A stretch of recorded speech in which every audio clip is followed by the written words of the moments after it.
आगरा से बड़ी खबर। आगरा में फर्जी एसआईटी पहुंची शिक्षा विभाग। क्लर्क को एसआईटी की जांच के नाम पर धमकाकर वसूल किए 80,000 रुपए। साइबर ठगी और डिजिटल अरेस्ट के बाद ठगों ने निकाला नया तरीका।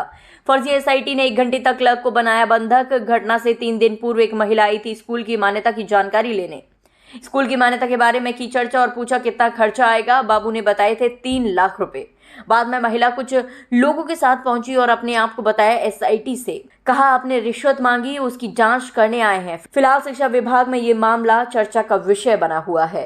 एक महिला आती है यहाँ और मुझसे उल्टी सीधी बातें करके मुझसे मान्यता के संबंध में बातें करती हैं और वो यहाँ से चली जाती हैं।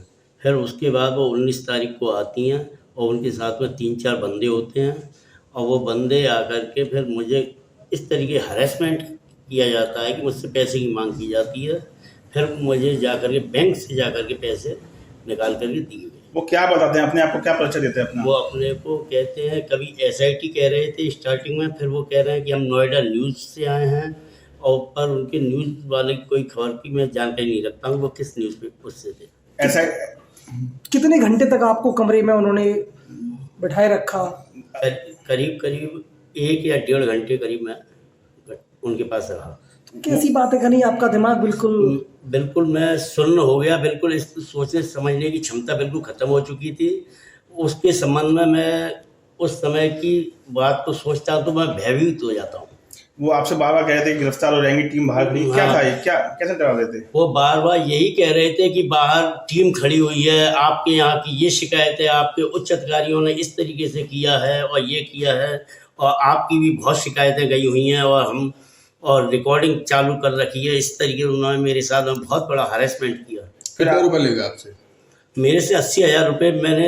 मेरे पास पैसे नहीं थे तो मैंने उनसे कहा कि मेरे पास सर पैसे नहीं हैं। तो बोले कहीं से भी व्यवस्था कीजिए, पैसे निकालिए। फिर मैं बैंक तक गया तो उन्होंने अपना एक बंदा बैंक तक भेजा और SBI न्यू सागंज और वहाँ से 80,000 रुपये मैंने चेक के द्वारा वहाँ से लिए और उनको प्राप्त कराए। आपके किसी अधिकारी के पास भी वो गए थे, डराया धमकाया? हाँ, डियाज साहब के पास वो गए थे और उनको भी थोड़ा सा बहुत मेंटली हरेसमेंट करना चाह रहे थे और डियाज साहब को उस दिन एकलव्य स्टेडियम में उस दिन गेम का समापन होना था, इसलिए वो जल्दी में थे।